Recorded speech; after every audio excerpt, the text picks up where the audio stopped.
Karena dia tidak paham itu wahyu Allah. Yang terjadi apa? Hatta Arabnya dia musuhin. Bukankah sekarang kita mendapatkan sekelompok manusia memusuhin Arab hanya karena mereka perang di sono, mereka berantem di sana, maka pengen cari solusi yang baru, dibuatlah Islam Nusantara, bukan Islam Arab. Emang ada Islam selain dari Arab?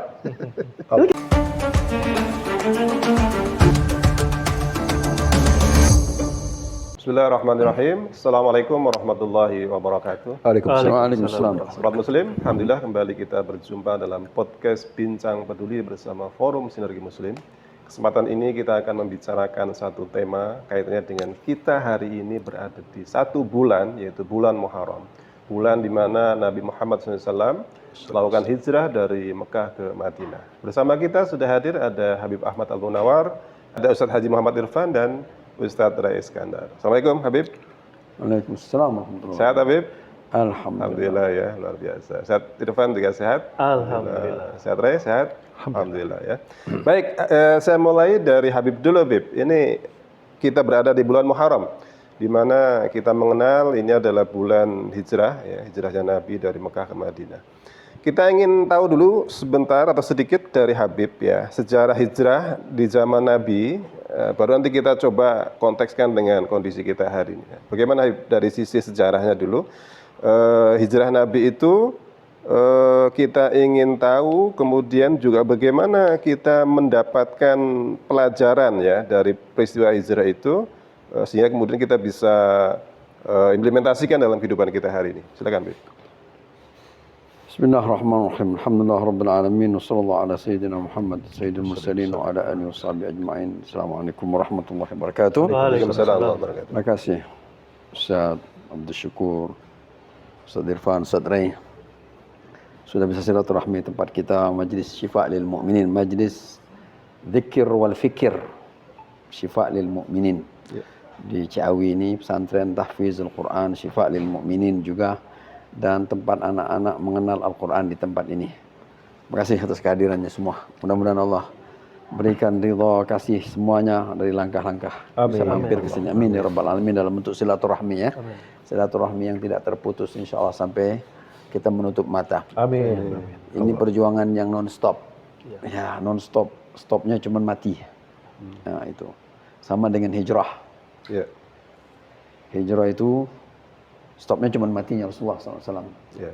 Ya. Kalau kita memahaminya dalam konteks umum, terjadi hanya di zaman Nabi saja. Ya. Kalau kita memahami dalam konteks umum, hijrah itu tidak ada akhir. Tidak ada akhir. Nah, kalau kita lihat apa yang dibuat oleh Rasulullah 13 tahun sallallahu alaihi wasallam di Mekah dengan segala kesulitan, tekanan hidup, tekanan dakwah, ujian, bala, cobaan yang silih berganti dengan musuh yang non-stop memerangin pagi, siang, sore, malam, tidak puas dengan kehadiran dia, tidak puas dengan agama dia, dan selalu merongrong. Ini bagian daripada tantangan yang harus dicarikan solusi. Ya, tantangan yang harus dicarikan solusi, dan yang menariknya di sini solusi itu bukan datangnya dari Rasulullah SAW. Solusi itu harus datang dari Allahnya langsung. Maka lahirlah itu hijrah. Nah, jadi hijrah adalah bagian dari solusi untuk menempatkan Rasul pada tempat strategis. Pada tempat strategis dalam langkahnya ke depan. Dan itu tidak boleh melalui dia sendiri. Bukan ide dia, bukan fikiran dia, bukan isi fikir semangat dia, tapi harus ada dari atas, dari Allah Subhanahu wa taala. Karena yang mau dikerjain ini besar. Ya. Dan kalau ini berantakan, hari ini tidak akan ada pernah Islam. Kalau hal ini, hijrah ini tidak terwujud di zaman Rasulullah, hancur di Mekah, berantakan di Mekah, tidak sempat pergi ke Madinah, maka yang terjadi kita hari ini semua dalam alam kekufuran. Jadi Allah melihatnya juga ini bukan urusan hijrahnya Nabi, tapi ini urusan 14 abad kemudian dan sampai hari kiamat dan hari ini. Targetnya ke situ, maka harus ada perubahan. Maka harus ada pergerakan, maka harus ada penyelamatan Rasul dalam situasi kondisi. Rasulullah sebenarnya berat. Untuk pergi meninggalkan Mekah itu berat Rasulullah. Itu makanya ketika Rasulullah keluar dari Mekah, sebelumnya dia melihat Ka'bah, dia meneteskan air mata. Dia bilang kalau bukan karena umat negeri ini ngusir aku dari tempat ini, aku tidak akan keluar tinggalkan kau wahai Ka'bah. Itu ada ceritanya sampai ke situ. Kalau bukan karena umat negeri ini ngusir aku tidak akan tinggalkan kau ya Ka'bah. Sebelum dia ninggalkan Ka'bah. Secara manusiawi beliau betul sangat cinta dengan sangat Mekah, cinta, gitu ya. sangat tersanjung bersama di tempat rumah Allah, namanya juga awwala baitin wudi'a linnas. Sebuah rumah yang pertama kali Allah bangunkan di atas muka bumi ini Ka'bah. Awwala baitin wudi'a linnas lalladzi bi Bakkah. Tempat di mana moyangnya Ibrahim alaihissalam bertapak di situ, Ismail bertapak di situ, Sayyidah Hajar bertapak di situ, dan peninggalan yang luar biasa yang tidak bisa dilupakan. Ka'bah, Multazam, Hajar Aswad, Safa, Marwah, hal-hal yang itu sebuah perjuangan yang melekat dalam jiwa pikiran dia. Tapi ya ini bukan urusan benda ya. Ini hijrah ini bukan urusan benda. Kamu cinta kepada Mekah, lalu kamu berat tinggalkan Mekah, bukan itu urusannya. Ini urusan yang lebih besar dari sekedar benda, barang. Yaitu urusan misi. Pergi tinggalkan benda untuk tuju kepada langkah yang lebih besar, yaitu misi visi. Visi misi ini adalah kehidupan muanya.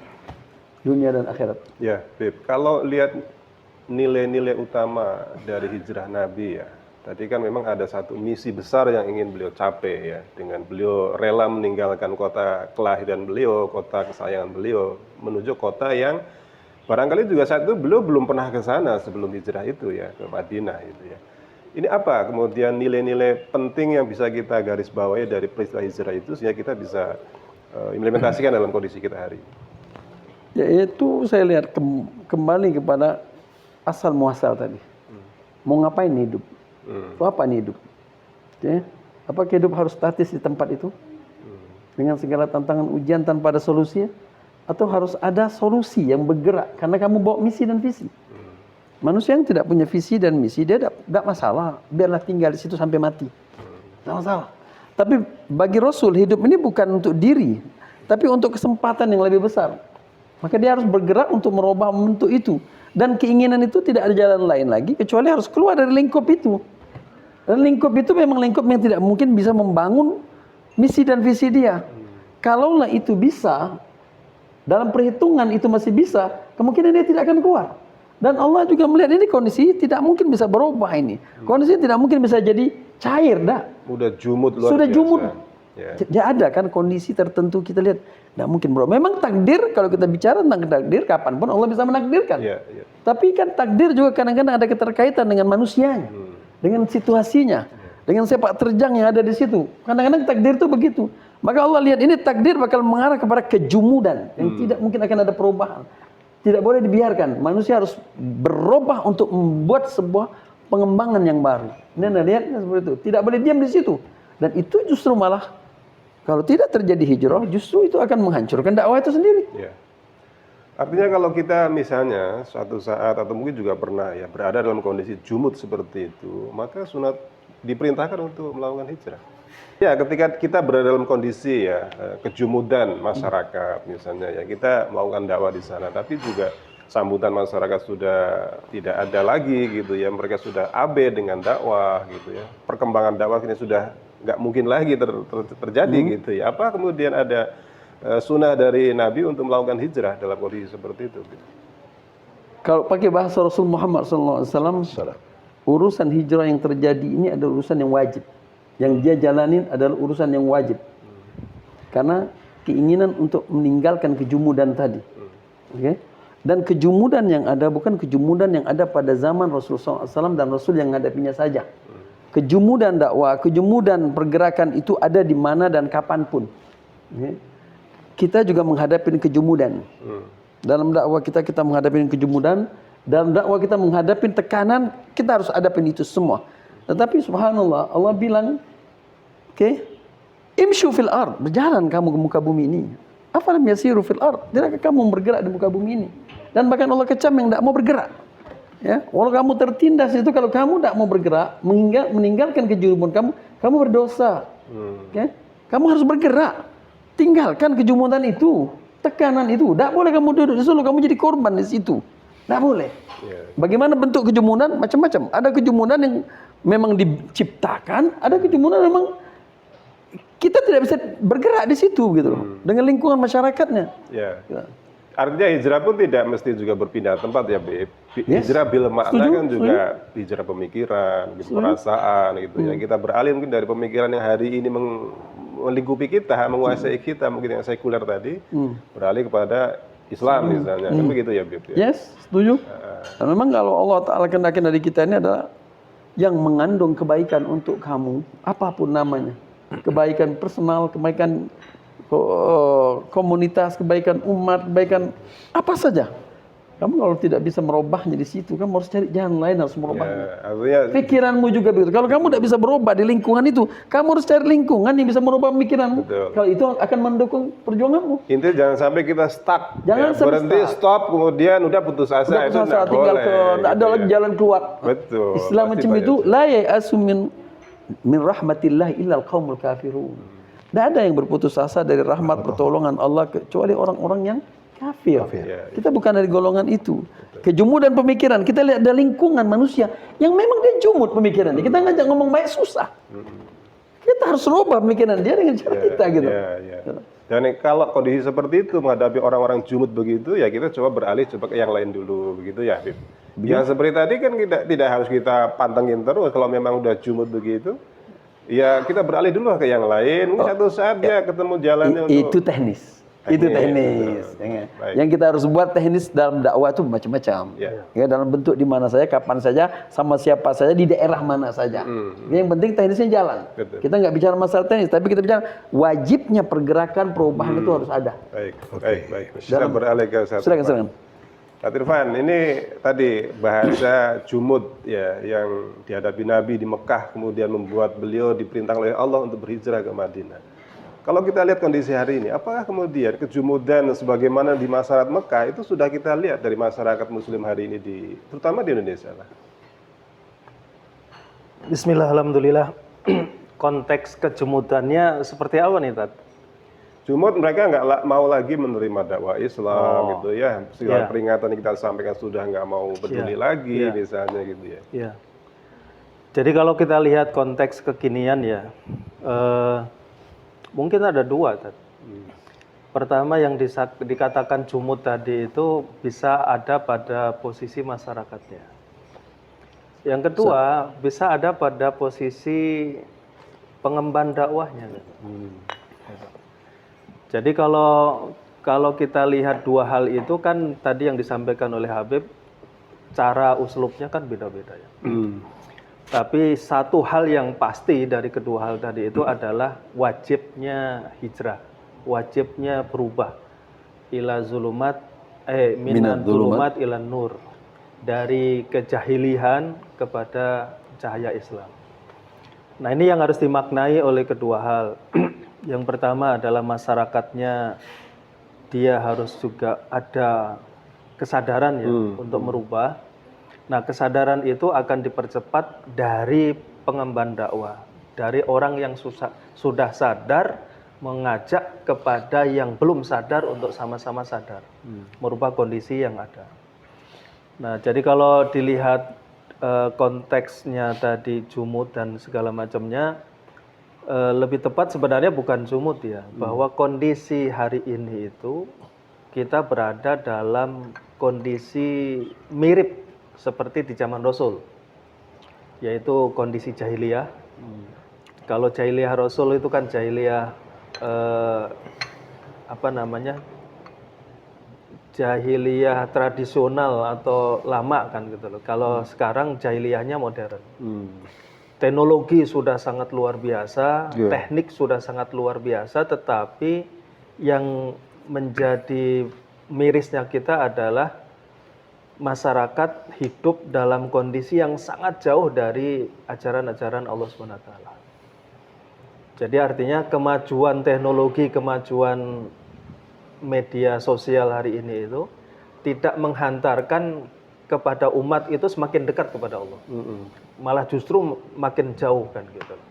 Nah, makin jauhnya itu yang tadi saya sebut identik di zaman Rasul. Zaman Rasul itu sudah sangat jahiliyah, walaupun beda dengan jahiliyahnya hari ini. Kalau hari ini jahiliyahnya modern diliputi difasilitasi oleh kemajuan ilmu teknologi dan sosial media.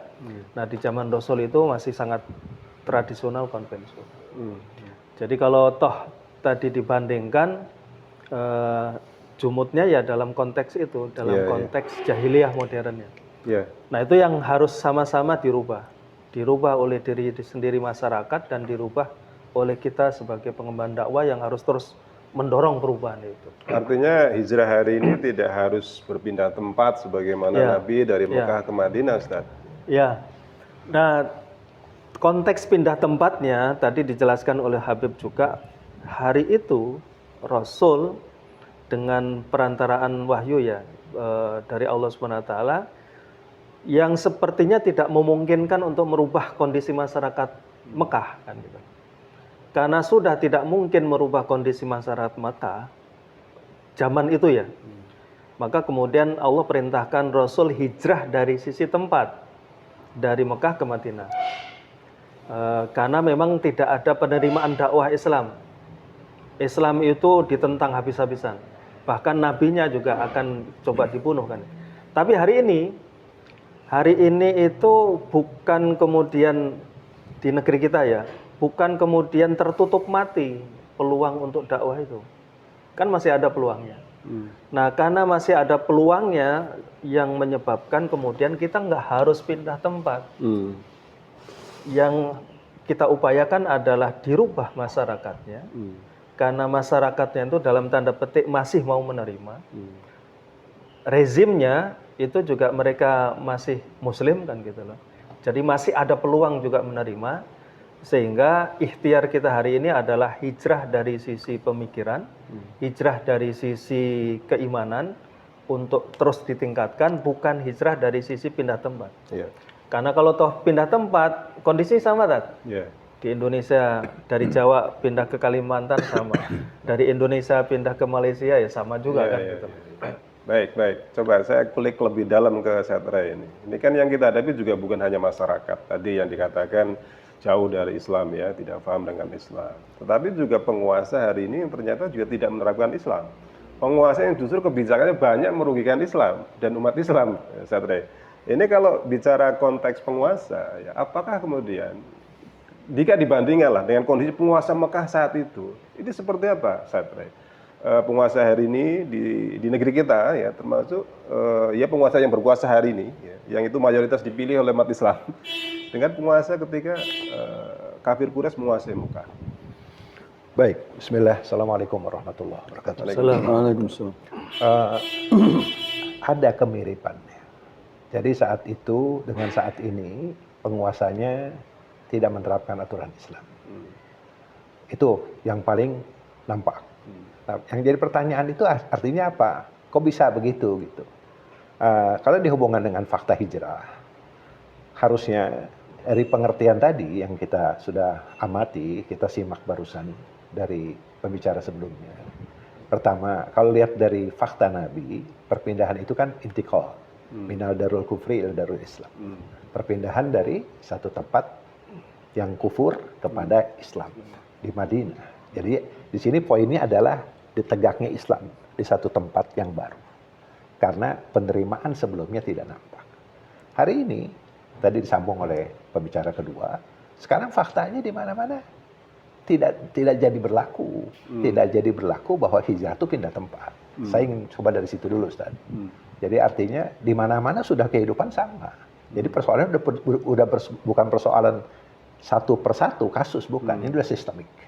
Seluruh dunia semuanya tidak menerapkan Islam. Kecuali nanti saat memang bisaroh nubuah itu memang langsung Allah berikan, kabar gembira tegaknya hukum Islam kembali, itu ada berikutnya, ada hijrah yang wajib, ada hijrah yang sunnah, ada hijrah yang mubah. Contoh misalnya saya contohkan, sebelum menjawab pertanyaan tadi, supaya ada gambaran sedikit. Ada sahabat setelah Rasulullah hijrah ke Madinah, ada sahabat-sahabat yang tidak hijrah ke Madinah. Kenapa? Karena memang dia bisa menyebarkan Islam di Mekah. Seperti Ja'far bin Abu Thalib itu tidak pernah hijrah ke Madinah. Karena dia memiliki himayah, pelindung dakwah di sana. Karena dia dikenal sebagai suku yang aman, dia bisa melakukan beribadah dengan benar, dan dia pun menyebarkan Islam karena karakter Islam sudah inline untuk disebarkan di masyarakat Mekah saat itu sebelum Futuhat tahun ke-8 Hijriah. Artinya apa? Itu fakta bahwa hijrah itu tidak wajib saat dia bisa menjalankan aturan Islam seluruh. Ada yang wajib, tadi yang Habib cerita, untuk Nabi saat itu wajib dan sahabat itu yang berangkat. Ada juga yang memang mubah, saya boleh berangkat, boleh tidak. Nah itu saat Daulah Khilafah berdiri, kehidupan Islam berdiri, itu 3 fakta itu menjadi hukum syara buat kita semua. Baik, saya akan coba sekarang hubungkan dengan posisi hari ini. Posisi hari ini persis sama gitu. Bahwa tidak diterapkan Islam, makanya di situ ada poin dakwah. Poin dakwah untuk kita sampaikan ke banyak orang. Ada transformasi cara berpikir. Ini kan orang tuh mau diatur oleh Islam, harus mau gitu. Nah kalau dia tidak mau, tidak akan pernah tegak itu transformasi, itu perubahan. Nah, khilafah walaupun itu kita ngomong teriak-teriak sebagai ajaran Islam yang harus ditegakkan, bila masyarakat itu memang dia tidak paham, dia tidak mau pula, tidak pernah tegak hijrah yang memang hakiki tadi. Yeah. Yang saya maksud hakiki ya, bukan memang hijrah yang sekali lagi biasa-biasa hanya dari satu titik yang tadinya tidak sholat menjadi sholat, tidak hanya itu. Karena kita memang harus merefer kepada Nabi Shallallahu Alaihi Wasallam. Hijrah itu harus seperti itu. Jadi pada saat kita melakukan itu, kita terus melakukan dakwah kepada terutama memang kepada pemilik kekuasaan dengan mengikuti langkah-langkah dilakukan Nabi, sebagaimana Nabi pun melakukan itu. Dengan apa? Seluruh siapapun, apalagi hari ini saya pikir tidak terlalu sulit, karena hari ini Islam sudah ada di hati-hati mereka. Saat itu kan dakwah indal Islam, dakwah mengajak mereka masuk Islam. Kalau ini kan dakwah ilal istina fil hayatul Islam, mengajak orang Islam untuk diatur dengan aturan Islam. Jadi sepertinya harusnya lebih mudah. Karena maklumat, ilmu, sakofah, ajaran atau peribadatan yang dilakukan Islam, tapi hari ini kekeliruannya banyak. Nah itu dibersihkan. Jadi dakwah itu seperti itu. Kalau saya melihatnya, langkahnya memang tidak semudah itu, cuma langkah-langkah itu setidaknya menggambarkan bahwa dakwah kepada penguasa itu penting, tidak ditinggalkan. Sehingga dia memahami, tidak memilih-milih, hanya di bawah saja, grassroots. Makanya ada segmentasi dakwah, di bawah, tengah, dan atas. Sebagaimana Nabi, dia mendakwahi bawah, tengah, dan atas. Menjadi menarik misalnya meminta orang-orang kafir masuk Islam, seperti Romawi Persia, aslim taslam. Masuklah kalian kepada Islam, kemudian kalian akan selamat. Saya pikir itu metode itu baku. Gitu. Sebagai hari ini misalnya kita datang kepada penguasa untuk menegakkan Islam. Karena seorang pemimpin itu berkuasa hanya untuk menerapkan Islam. Bukan menegakkan yang lain. Baik. Itu mungkin. Ya, ke Habib lagi Habib. Ini kan tadi secara teori dijelaskan saya Ray bahwa sebenarnya mungkin dibandingkan di zaman Nabi, harusnya dakwah hari ini tidak lebih sulit dibanding zaman Nabi ya. Karena Islam sudah tersebar ya, mayoritas Indonesia juga Muslim gitu, Bib. Dibanding Nabi yang beliau hadapi adalah kafir Quraisy gitu ya, yang mereka jelas masih kafir. Permusuhan terhadap Islam begitu luar biasa, ya, sangat terbuka ya. Nah hari ini mayoritas adalah Muslim objek dakwah kita. Tapi kenapa Bib? Kemudian dakwah yang kita lakukan hari ini terasa kok ya pasti lebih lama ya Bib. Sudah sejak khilafah Islam runtuh tadi kan 1924 sampai hari ini kan hampir 100 tahun. Bahkan lebih 100 tahun kalau Hijriah gitu ya. Tapi kemudian dakwah Islam hari ini terkesan Bib ya belum membuahkan hasil. Kalau ukuran hasil kita adalah tadi tegaknya sistem hukum Islam dalam bentuk negara. Bagaimana Habib memandang umat Islam yang mayoritas hari ini kita seru untuk kembali kepada Islam, tapi penerimaan mereka terhadap Islam justru sedemikian sulitnya kita rasakan karena buktinya tadi sistem Islam sampai hari ini belum tegak diterapkan dalam kehidupan. Bagaimana Habib memandang? Ini problem umat. Saya melihatnya ini problem umat yang sudah dibentuk puluhan tahun, bahkan jauh-jauh ya, jauh-jauh. Mungkin sebelum khilafah Utsmaniyah runtuh, sudah ditarget ke arah sana. Pertama, masalah jahalah, jahil kebodohan tentang Islam itu sendiri. Yang dibikin sedemikian rupa tentang Islam itu tidak ada di otak mereka, apalagi di hati. Otak mereka pun tidak ada. Hati mereka apalagi, dan dalam perilaku mereka juga apalagi gitu. Nah, pembentukan kejahilan tentang Islam ini berentet terus menerus dari berbagai aspek dibuat, berbagai lini dibuat untuk terus ini umat jahil sampai mati dia jahil tentang Islam. Walaupun akidahnya Islam. Secara individu Muslim. Secara individu. Ini Islam. Ini sebenarnya persis yang dikatakan oleh Rasulullah SAW. Rasulullah pernah bersabda dalam sebuah hadis. Saya terjemahkan hadisnya. Akan datang nanti suatu masa. Orang itu, Islam ini, orang Muslim tidak kenal tentang Islam kecuali namanya saja. Islam. Nabi bilang, hadis yang sahih. Oke. Tidak ada yang tidak kenal Islam kecuali namanya doang. La yafham wa la ya'rif anil Islam illa ismah. Tidak paham tentang Islam kecuali namanya Islam. Kalau kita pahami kecuali Islam maksudnya ya kecuali KTP dia. Ya. Itu aja yang dia tahu tentang Islam. Atau misalnya pada momen-momen tertentu tentang Islam apa? Sholat. Kalau lahiran, Sholat. lahiran dulu. Kalau tidak lahir kan, tidak lahir tidak sholat kan? Ya. Kalau lahir nanti akikoh pakai gaya Islam, maulidan, sholatan gitu lah ya. Oke, potong rambut gitu kan ya. Akikah. Terus nanti kalau dia kawin nanti pakai akad-akad Islam. Zahir gitu loh. Baca Al-Qur'an, ya ayyuhannas, gitu untuk Al-Qur'an gitu loh, pakai. Terus dia akad-akad Islam segala macam, terus pakai maulidan segala macam. Formalitas. Setelah itu mau hancur lah. Warisan pakai Islam. Ya, warisan pakai Islam. Mati pakai Islam. Ya, kuburkan, kafankan, semuanya mandikan tuh tahlilin, yasinin, talqinin, kemudian khatamin Quran. Semuanya itu ya. La yafham anil Islam illa ismah. Astagfirullah. Dan nama. Kecuali nama doang yang mereka tahu. Kejahilan. Nabi tegur. Dan ditambahin lagi oleh Rasulullah SAW. Wala ya'rif anil Quran illa rasmah. Allah. La yafham anil Quran illa rasmah. Tak paham, tak ngerti tentang Quran kecuali bentuknya, tulisannya. Al-Quranul Karim. Tulisannya doang. Al-Fatihah. Bacanya nggak bisa. Nggak bisa juga. Bacanya nggak bisa. Tulisannya Arab.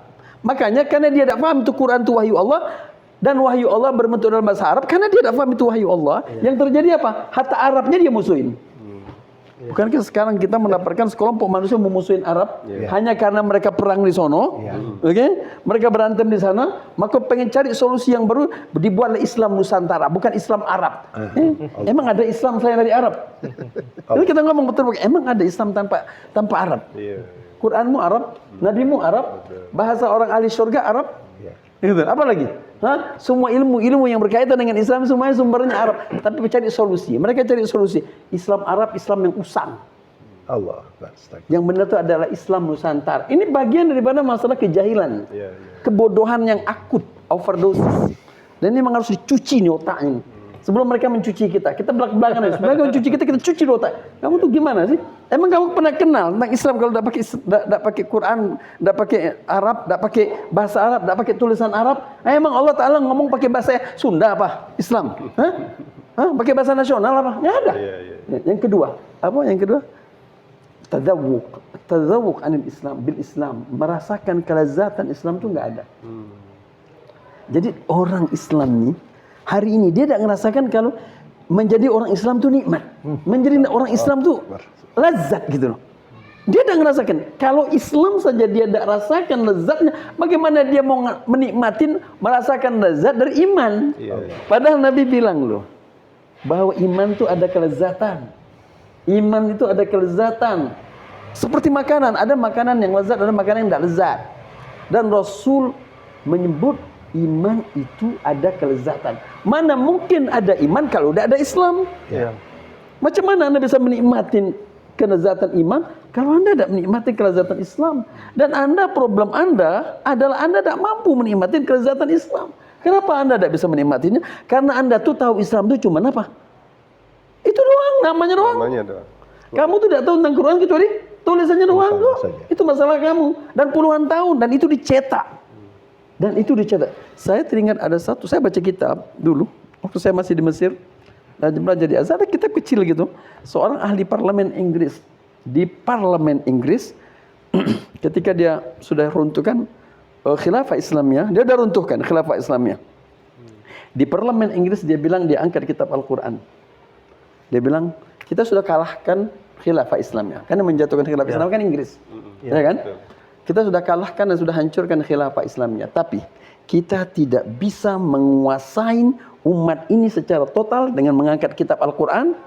Kecuali kitab ini pun kita harus singkirkan. Jauhkan. Kita lihat tuh. Iya. Kita jauhkan. Kecuali kitab ini pun kita harus singkirkan. Kalau kitab ini masih ada di tengah umat Islam, maka kita tidak bisa menguasai ini umat Islam. Berarti roh kita tuh ada di situ. Ya.